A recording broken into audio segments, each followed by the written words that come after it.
命试试。便是进入剑翼塔的武者吗？什么？ Kembali lagi bersama Bang Jago. Seperti biasa, Mimin selalu mendoakan kalian semoga selalu dalam keadaan sehat dan dalam kondisi terbaik. Di video kali ini Mimin akan menceritakan sebuah donghua series dari Wusen Jujai. Dan bagi kalian yang mungkin baru gabung, Mimin saranin untuk nonton bagian sebelumnya dulu. Linknya ada di deskripsi. Tak berlama-lama, langsung saja kita masuk ke isi ceritanya.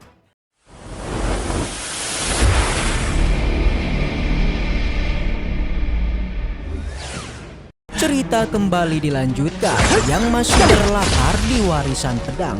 Di sana setelah cukup lama melawan prasastinya, Bos Qinchen pun memutuskan untuk melangkah lebih dekat lagi.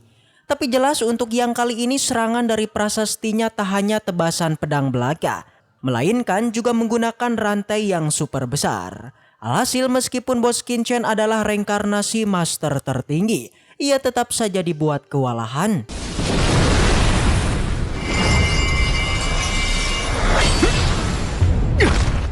Meskipun begitu, Bos Qinchen menolak untuk menyerah. Apalagi efek dari teknik ini selain menghancurkan tubuh juga bisa menghancurkan jiwa yang disebut sebagai teknik pedang penyatuan tubuh dan juga jiwa. Yang pada akhirnya ia pun mencoba untuk melawannya lagi. Di sana terlihat meskipun kewalahan, tapi Bos Qinchen tidak pernah menyerah dan terus-terusan mencoba melawannya. Sampai ia pun akhirnya berhasil memutus salah satu rantai tersebut.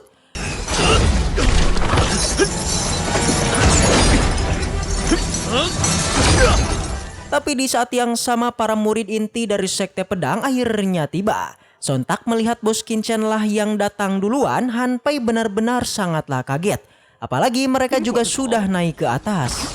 Tentunya tanpa basa-basi lagi, Tuan Muda Han Pei juga langsung mengajak King Seng untuk ikut naik dan memahami teknik tersebut.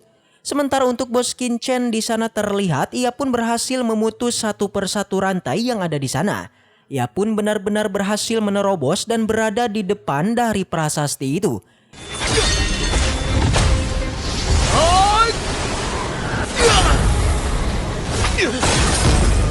Tapi lagi-lagi Bos Qinchen dibuat bertanya-tanya karena memang tepat di depan prasastinya ia malah tak mendapatkan petunjuk apapun. Namun untungnya di saat itu juga prasastinya pun bereaksi dan memberikan teknik pedang lengkapnya kepada bos kita. Karena Bos Qinchen sudah mendapatkan teknik pedang lengkapnya, maka tekniknya pun seketika langsung menghilang.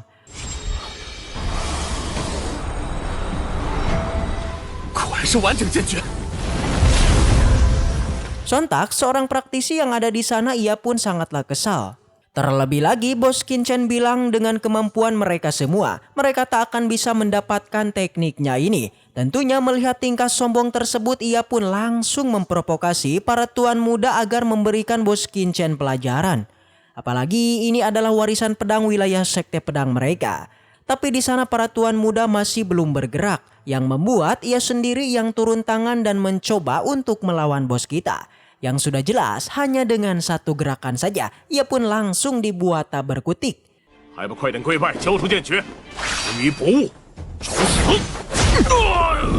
Sontak hal itu membuat salah satu praktisi lagi-lagi ia juga tak mau kalah dan mencoba menyerang menggunakan teknik pedang naganya. Tapi sayangnya naga miliknya ini hanyalah naga mainan yang bisa dihancurkan dengan satu serangan.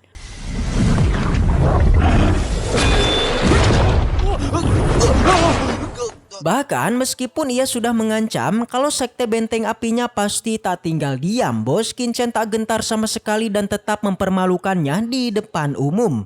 Sampai Tuan Muda Yusing yang turun tangan dan meminta agar Bos Qinchen melepaskannya. Alhasil Bos Qinchen juga tak keberatan sama sekali dan malah menantang si Yusing juga. Namun pertarungan tak sampai terjadi. Di mana tak ada satupun orang di sana yang mau berhadapan dengan sang maestro kita. Bos Qinchen malah sekali lagi menantang siapakah yang berani untuk melakukan buaku hantam dengannya, maka ayo maju.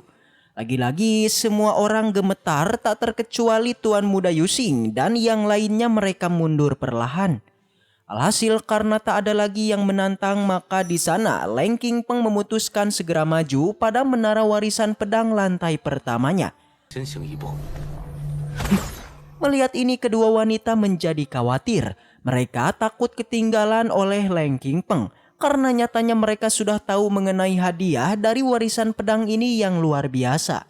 Di mana rumornya setelah seorang praktisi mampu memasuki menara hingga ke 7 lantainya, maka dia akan mendapatkan rahasia dari teknik pedang tertinggi dan tentu saja akan menjadi raja pedang.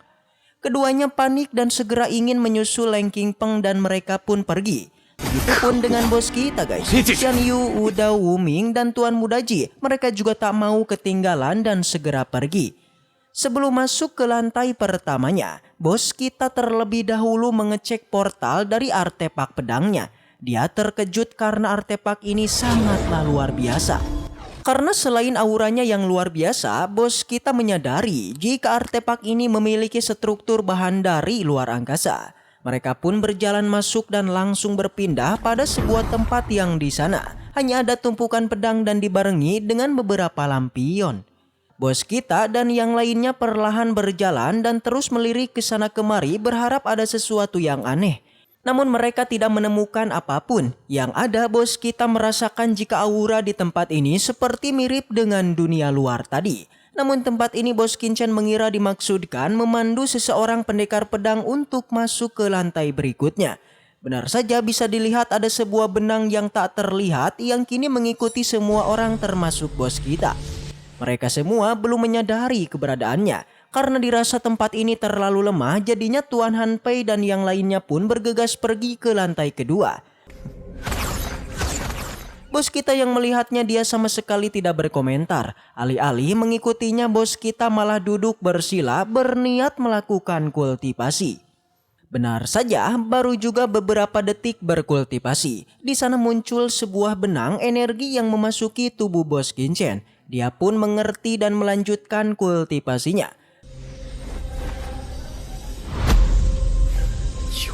Tapi berbeda dengan si Wu Dao, dia merasa aneh dengan bos Qingchen yang malah kini berkultivasi di tempat ini. Karena semua orang tahu bahwa di lantai pertama ini hanyalah memiliki aura dan pemahaman yang lemah. Namun jelas semua orang tidaklah mengetahui sebenarnya dari ujian 7 lantai menara pedang. Meskipun lemah, setiap praktisi harus memahami tiap lantai ini dengan perlahan. Bos Qingchen bilang setiap lantai harus mereka pahami dulu. Dia mengajak semuanya untuk mengikutinya berkultivasi di tempat ini. Namun Tuan Muda Ji tidak setuju. Dia tidak percaya dengan bos kita. Yang malah sebelum pergi dia kembali meminta Xian Yu mempertimbangkan tawaran dirinya. Begitupun dengan Wu Ming dan Wu Dao. Mereka tidak ingin berkultivasi di sini, jadi keduanya pergi ke lantai kedua. Jelas berbeda dengan Xian Yu, dia teramat percaya dengan bos kita. Jadi dia pun melakukan kultivasi bersama di tempat ini. Benar saja, kali ini semua orang benar-benar melihat adanya sebuah energi yang kini mendatangi bos Qingchen. Mereka terkejut dengan energi di lantai 1 saja, itu sangat luar biasa. Jadinya semua orang kini malah mengikuti bos Qingchen untuk berkultivasi. Scene berpindah di luar ujian warisan pedang. Semua orang merasakan adanya getaran yang terjadi yang juga dibarengi kemunculan sebuah energi mengelilingi tempat warisan pedang. Sang ketua sekte memahami fenomena ini, menandakan bahwa semua murid sudah memulai memasuki menara lantai pedangnya. Tak lama dari itu menara ujian pedang kembali bereaksi. Hal itu menandakan bahwa adanya murid yang sudah memasuki lantai kedua. Bahkan ada yang masuk ke lantai 3. Dirumorkan mulai dari lantai ketiga ujiannya akan semakin sulit, yang katanya jumlah murid yang memasukinya juga akan berkurang setengahnya. Begitupun seterusnya hingga sampai ke lantai 5, di mana yang bisa memasukinya hanya beberapa jenius saja. Ketua sekte terkejut dengan adanya murid yang bisa masuk ke lantai 3 dengan begitu cepat. Semua orang mengira bahwa itu adalah Han Pei dari sekte pedangnya. Mereka memberi selamat kepada ketua sektenya. Dia sangat pede dan juga merasa bangga dengan para muridnya. Lalu bagaimanakah kelanjutannya? Maka kita tunggu lagi aja di part selanjutnya yang akan Mimin upload di minggu depan. Baiklah, mungkin segitu aja untuk pembahasan kali ini. Semoga kita selalu diberikan kesehatan untuk mengawal Donghua ini. Dan Dan sampai jumpa di video selanjutnya.